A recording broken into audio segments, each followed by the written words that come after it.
नमामि शम्भुं पुरुषं पुराण नमामि सर्वज्ञमपारभावं नमामि रुद्रं प्रभुमक्षयन्तं नमामि शर्वं शिरसा नमामि देवं परमव्ययम् उमापतिं लोकगुरुं नमामि दारिद्र्यविदारणं नमामि रोगापहरणं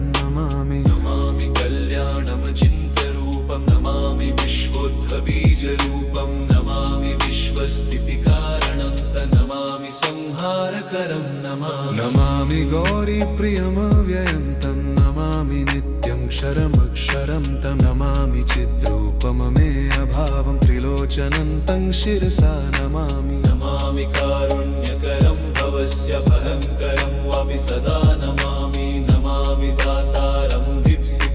नमामि सोमेशमुमेशमादमामि वेदत्रयलोचनं तं नमामि मूर्तित्रयवर्जितं तं नमामि पुण्यं सदसद्व्यातितं नमामि तं पापहरं नमामि विश्वसहितेररत्त नमामि रूपाणि बहूनि धत्ते यो विश्वगोप्ता सदसत्प्रणेत नमामि तं विश्वपतिं नमामि यज्ञेश्वरं सम्प्रति हव्यकव्यं तथागतिं लोकसदाशिवो यः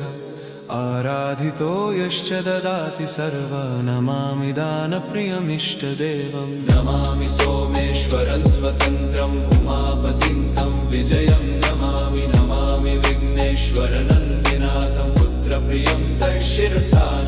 नमामि देवं भवदुःखशोकविनाशनं चन्द्रधरं नमामि गङ्गाधरमीशमीड्यमुमाधगं देववरं पुरन्दरादिसुरासुरैरचितपादपद्मं नमामि देवी मुखवादनान इक्षार्थमक्षित्रितयं यैष पञ्चामृतैर्गन्धसुधूपदीपैर्विचित्रपुष्पैर्विधैश्च मन्त्रैः अन्नप्रकारैः सकलोपचारैः सम्पूजितं सोममहं नमामि शम्भुं पुरुषं पुराण नमामि शरणं गमपारवाम नमामि रुद्रं प्रभुमक्षयन्त नमामि शर्वं शिरसा नमामि देवं परमव्ययम् उमापति लोकगुरुं नमामि दारिद्र्यविदारणं नमामि रोगापहरं नमामि कल्याणमचिन्त्यरूपं नमामि विश्वोद्भबीजरूपं नमामि विश्वस्थितिकारणं नमामि संहारकरं नमामि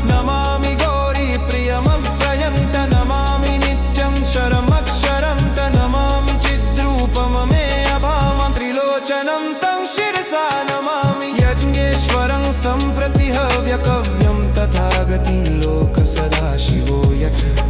आराधितो यश्च ददाति सर्वा नमामि दानप्रियमिष्टदेवं नमामि सोमेश्वरं स्वतन्त्रम् उमापतिं तं विजयं नमामि विघ्नेश्वरनन्दिनाथं पुत्रप्रियं तं शिरसा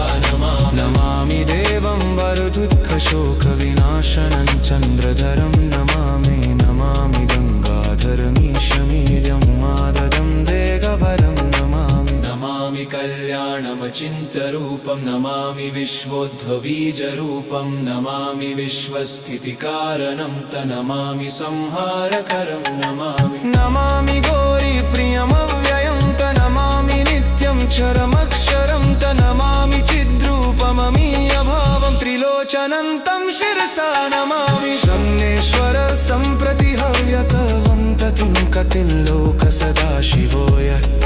आराधितो यश्च ददाति सर्वा नमामि दानप्रियमिष्टदेवं नमामि सोमेश्वरं स्वतन्त्रम् उमापतिं तं विजयं नमामि विघ्नेश्वरं पुत्रप्रियं तं शिरसा नमामि देवं भवदुःखशोकविनाशनं चन्द्रधरं नमामि